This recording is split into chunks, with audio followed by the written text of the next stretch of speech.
রাষ্ট্রীয় ব্যবস্থাপনায় একটা নিরাপদ স্বস্তির যাতায়াত নিশ্চিত করতে চাই, যুগ উপযোগী করা, যাত্রী বান্ধব করা। আমরা অনেক রুট পেয়েছি যে রুটের অস্তিত্ব নাই, কিন্তু রুট পারমিট আছে, কারণ আমরা একটা মাল্টিমোডাল সিস্টেম ঢাকাতে প্রতিষ্ঠিত করতে যাচ্ছি।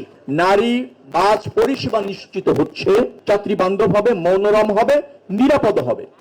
এই সংসারের অর্থনীতি এবং সংসারের ড্রাইভিং সিটে আছে নারী পরিবারের, অতএব তাদের যোগ্যতা সম্পূর্ণভাবে রাষ্ট্রের প্রয়োজনে কাজে লাগানোর জন্য তাদের একটা নিরাপদ যাতায়াত দরকার হয়।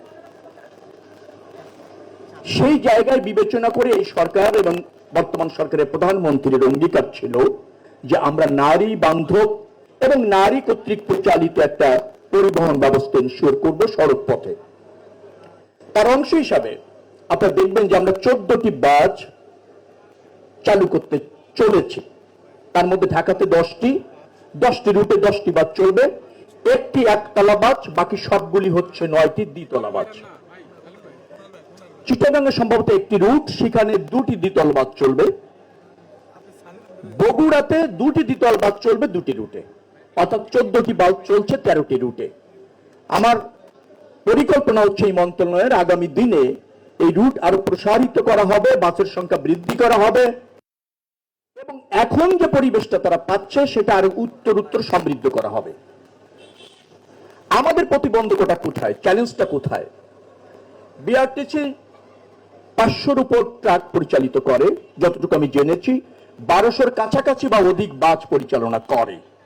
এই মুহূর্তে বিআরটিসি লসে নেই, তারা ব্রেক ইভেন্টে আছে, কিন্তু একটা জায়গায় সমস্যাটা আছে, মানসম্মত সেবা, মানসম্মত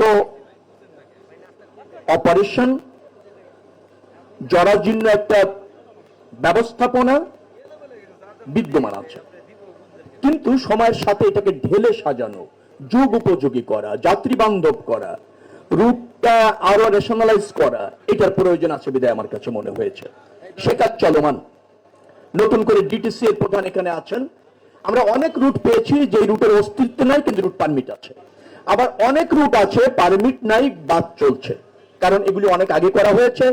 আমরা এখন ঢাকা শহরে যাত্রী বান্ধব এবং যাত্রীর আধিক্য চাপ বিবেচনা করে যানবাহনের রুট পারমিট এবং ওই রুটের রেশনালাইজ করে নতুন করে চিহ্নিত করতে চাই, নিশ্চিত করতে চাই এবং ব্যবস্থাপনা প্রতিষ্ঠিত করতে চাই। ইভি বাস আসবে, আপনারা ইতিমধ্যে জেনেছেন 200 ইভি বাস আমরা ডাইরেক্ট পারচেজ প্রক্রিপমেন্টে গিয়েছি, কারণ প্রকল্প আকারে যদি যাই, এটা প্রকল্প আকারে উপস্থাপন করা, পাস করা, টেন্ডার করা, ইন্টারন্যাশনাল পেতে আমাদের 1.5-2 বছরের মতো লেগে যায়, মিনিমাম 1.5 বছর লেগে যায়।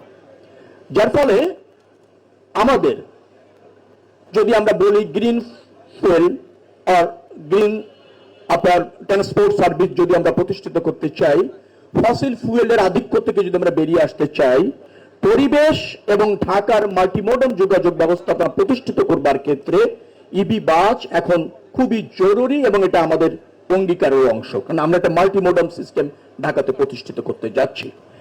শুধু ঢাকাতে নয়, আমি মনে করি যে সারা বাংলাদেশে যে পরিবহন সেক্টরের একটা নতুন ডাইমেনশন ক্রিয়েট হবে, নতুন আপনার চরিত্র ক্রিয়েট হবে, যেটা যাত্রী বান্ধব হবে, মনোরম হবে, নিরাপদ হবে।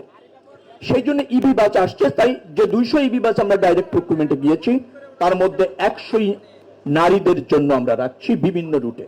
তার মানে হচ্ছে রুট আরো বাড়ছে, বাসের সংখ্যা বাড়ছে, নারী বাস পরিষেবা নিশ্চিত হচ্ছে, শুধুমাত্র এই 3 জেলায় নয়, অন্যান্য বিভাগেও। এটি জাতির জন্য আমি মনে করি যে একটা সুন্দর দিন এবং আপনার স্মরণীয় দিন, যে আমরা এটা চালু করতে সক্ষম হলাম অনেক সীমাবদ্ধতার মধ্যে, অল্প সময়ের মধ্যে।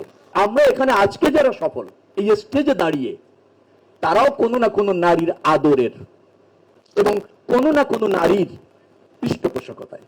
অর্থাৎ আমরা সেই নারীদের জন্য রাষ্ট্রীয় অর্থনীতি, রাষ্ট্রীয় ব্যবস্থাপনায় একটা নিরাপদ স্বস্তির যাতায়াত নিশ্চিত করতে চাই, সহ অবস্থান নিশ্চিত করতে চাই।